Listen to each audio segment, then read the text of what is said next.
So as you know, a lot of my favorite engines come from magazine articles. In 1936, Popular Mechanics Midget engine is one of my favorites because it's pretty easy to build from a beginner standpoint, and it runs good, puts out quite a bit of power. So what I'd like to do today is break it down, show you all the parts and your options for building this engine. The crankcase, the cylinder, piston, cylinder head were originally cast. So you had a couple of cast iron parts, a couple of aluminum castings, and two bronze castings. The bronze castings are the timer points,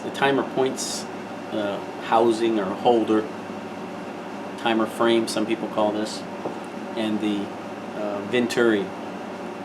It's not really a carburetor, it's just a pipe that holds a needle valve. The needle valve, the fuel comes in by way of the needle valve. So it's very, very simple, and you wouldn't necessarily have to have a casting for this. You could probably solder or braze something up. Anyway, I'll take the engine apart, show you the different parts. I'm not going to run this or anything today. If you want to see it running, I've got 2 different videos of it running on one of my other YouTube videos. So we'll just take it apart and see what's inside. The cylinder is held to the crankcase with just 4 bolts, 4 screws.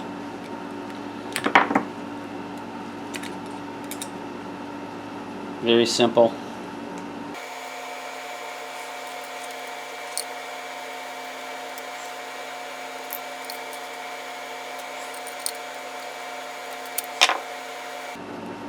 Oh, I wanted to show you the original plans. That's it. It's loose. So we can take the rockers off. These the plan showed a cotter pin. I found these are the body hold-on clips for a RC car, a radio-controlled car. They're small and they work well.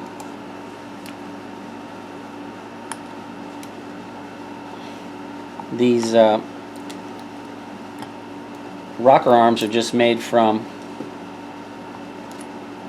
a piece of 1/8 inch bar, little 1/8 inch piece of bar.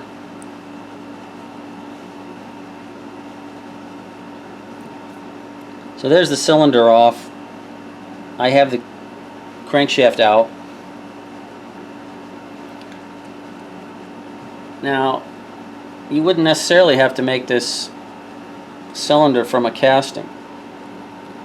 If you have a 2-inch piece of steel, you could use 12L14 steel. It would make a great cylinder for this. And just a square 2-inch piece, however long this is. I'm taking the cylinder head off.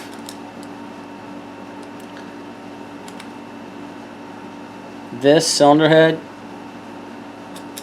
with this big tower that holds the I would call it the rocker post, it makes it awkward to machine. You could cut this off and just make your rocker post on with a bolt. There's the rocker pin.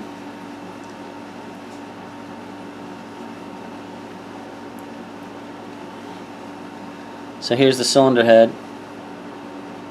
This particular one is cast iron. I think that's what the original plans called for. The valves are in there.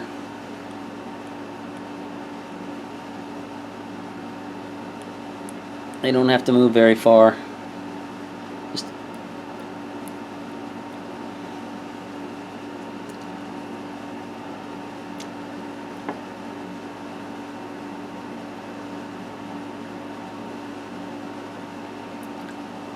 Here's the valve spring retainer pin, 16-inch pin. The valve has just a hole, a cross-drilled hole in there that takes that pin. There's a valve I didn't use.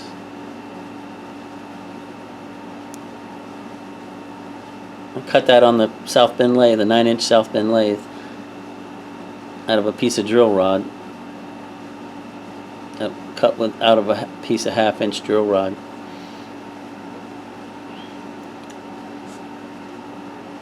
Here's an aluminum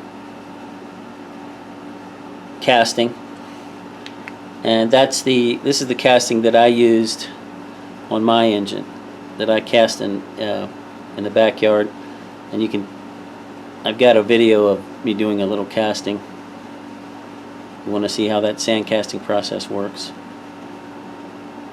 Here's the pattern for it. This is made right out of the magazine plans.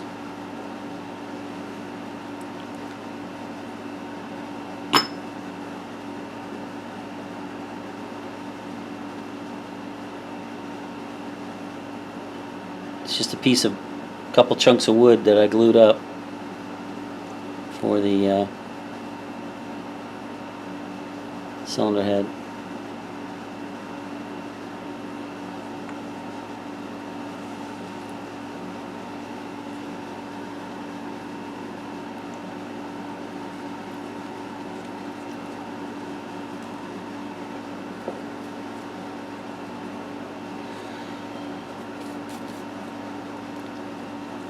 So back to the cylinder for a moment. So that's the cylinder head. Let's move that out of the way.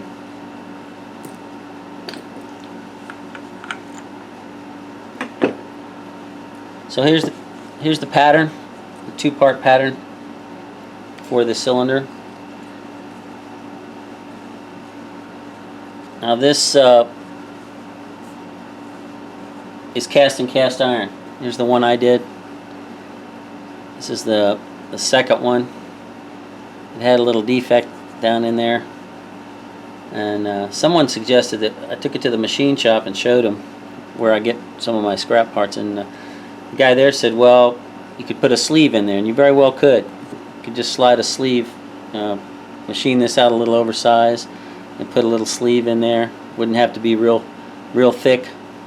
I don't know, 1/16 of an inch, and sleeve it and still use it.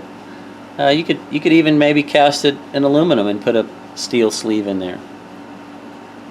But then anyway, another option, if you can't cast iron, is to just take a 2-inch piece of steel, and I made one this way. This is 12L14, and just machine it down. That saves you having to cast some cast iron. I'm not sure. I think this one may have been done. This is the engine, or the parts that I got at the Cabin Fever exposition in Lebanon, PA. I think about a year and a half ago. And I think that's what this fella did. I think he machined this out of just a piece of steel instead of having to do the castings. Aluminum and brass or bronze are not too that hot, but when you get up to cast iron, it gets tricky. So that's the cylinder. Can move on to the piston.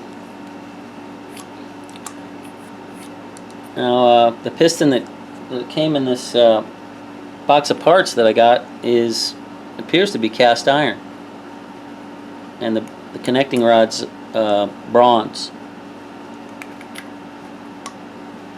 And his piston rings were going to be, they're like an 1/8 inch. I like 16th inch, but that would work. As a matter of fact, when I first built this engine, I was so anxious to get it running. I just made an aluminum piston and I didn't put any rings at all.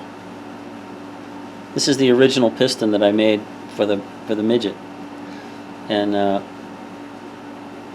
I was hollowing out the inside, drilling it, and I went through.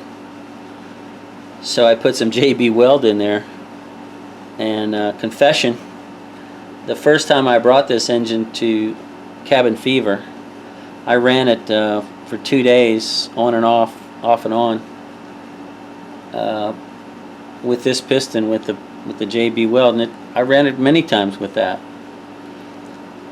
I'd only run it for maybe a minute, 2-3 minutes at a time. But I finally broke down and made a new piston and put the 2 rings in it, 2 16th-inch rings. There's another piston that came in the box. It's cast iron.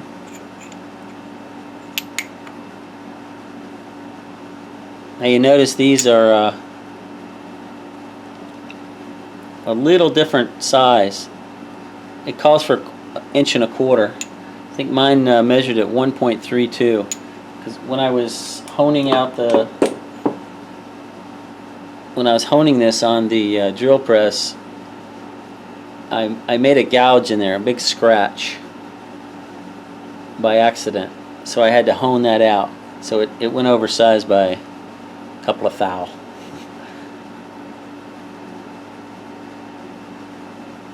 Anyway, it runs good.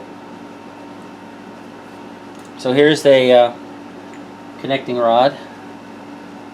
The small end hasn't been drilled yet.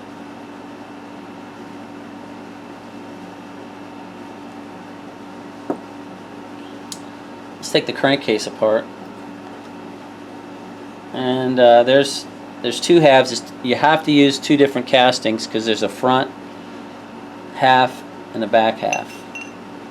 And you can see this is not the one I made, but mine looks pretty much the same. You have to be careful about where these bosses are when you make these patterns. You have to, this is a very critical relationship because of the gears. This is the hole for the camshaft, and this is the hole for the crankshaft. And the relationship has to be exact because the gears have to mesh.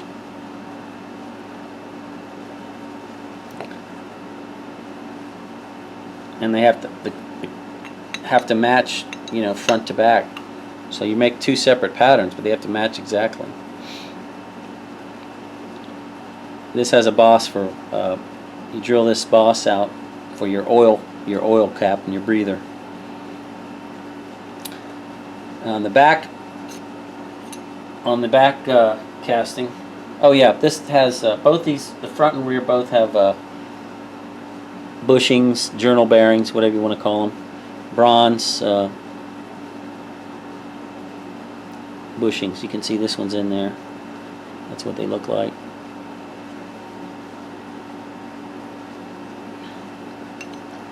Now on the back, the camshaft drives the timer.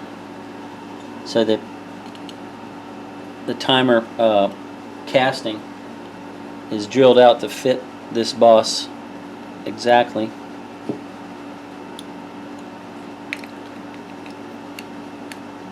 And this one I haven't finished this. Whoever did this, the guy that made it, he didn't finish these. So it's not really, it's too tight right now. But as you can see, the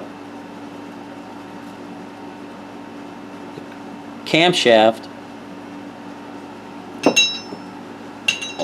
will have another cam that's removable on the end here.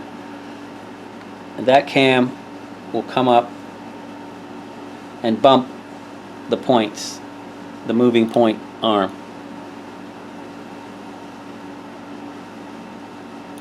to break the points and cause your spark. And then this screw right here can be adjusted so you could advance and retard the spark. Now here's the camshaft. This is probably the two trickiest parts of this engine are making your camshaft. There's lots of different ways to do this. This was cut on a lathe using a fixture. This is not one I made. And then you can notice that the there's no bearings on this, no bushings. It rides in the aluminum on the casting. That's why these are large, more surface area.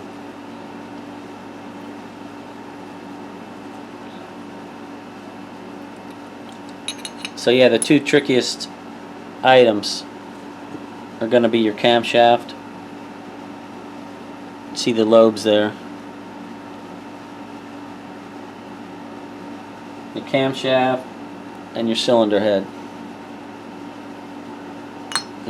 All these holes have relationships to other parts. So these are the two trickiest parts.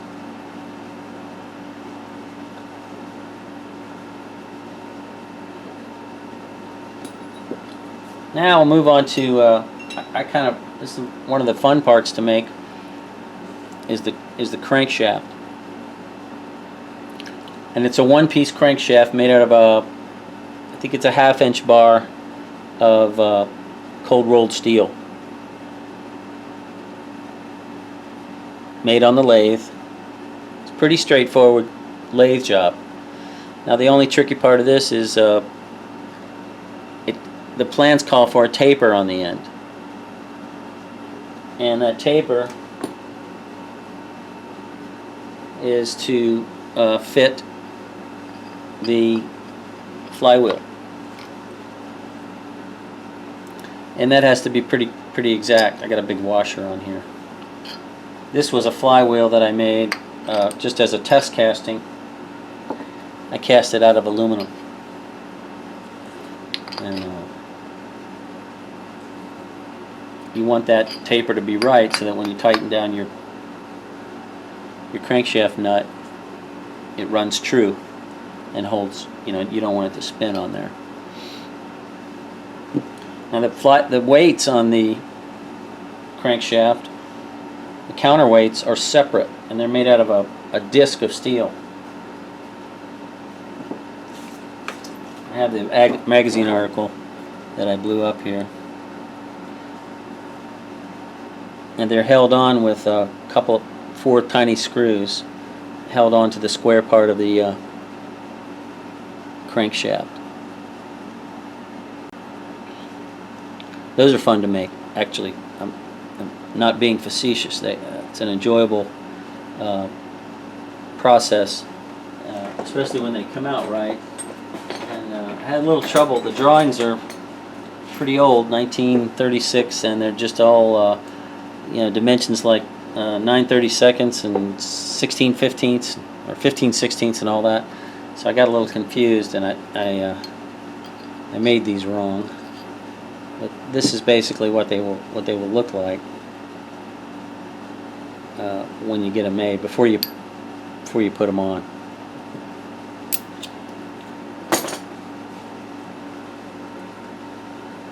I want to see if I can put this connecting rod on here. It doesn't work.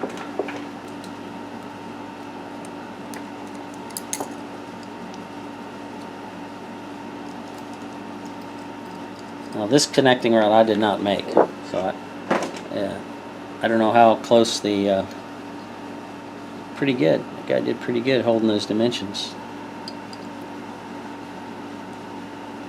I usually put a little mark like he's done, so you can always line up your parts exactly the way they were when you took them apart. They'll have a little bump mark on there, punch mark. I don't know if you can see that or not. No big deal.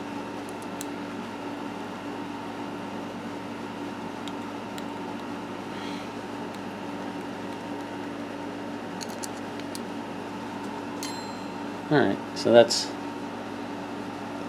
how that works.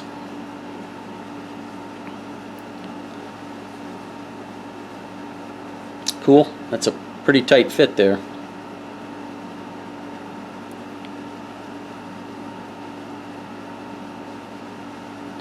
Again, you could machine this connecting rod out of aluminum, it would work. I think I made one out of aluminum for mine originally. Can't remember. I haven't taken it apart in a long time. So that's the parts for the midget. The only thing I haven't talked about is the Venturi, and there's just not much to it. Now these are the parts that were cast. So for casting, you have the flywheel, the cylinder head,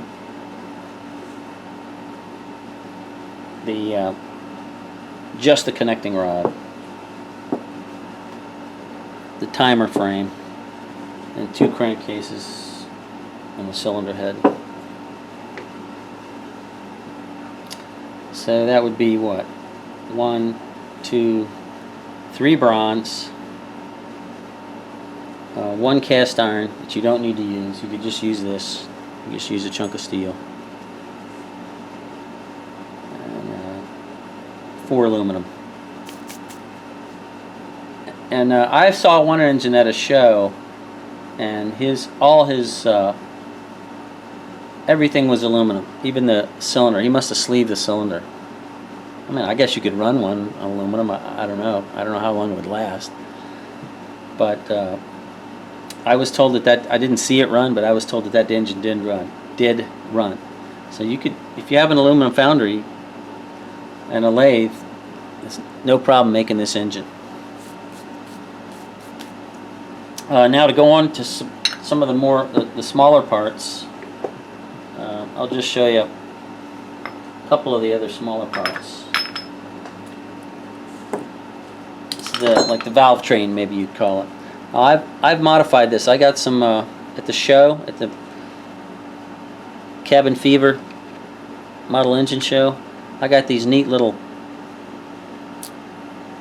I'm not sure what you call those, clevis arms. And they just, when I saw those, I said, boy, that would really look neat, because what the original engine has is just this piece here just comes up. The push rods just come up and do a 90-degree bend, and it just it's very awkward. It doesn't look neat. And these little things, these keep the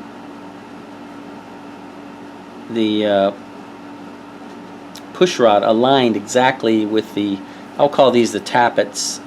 You might call them valve followers, or load followers, cam followers. That's just a piece of 1/4 inch steel with threaded on one side, so you can adjust your valve clearance. You got 2 of those, and again the rockers are just a piece of 1/8 inch steel. Midget gasoline engine.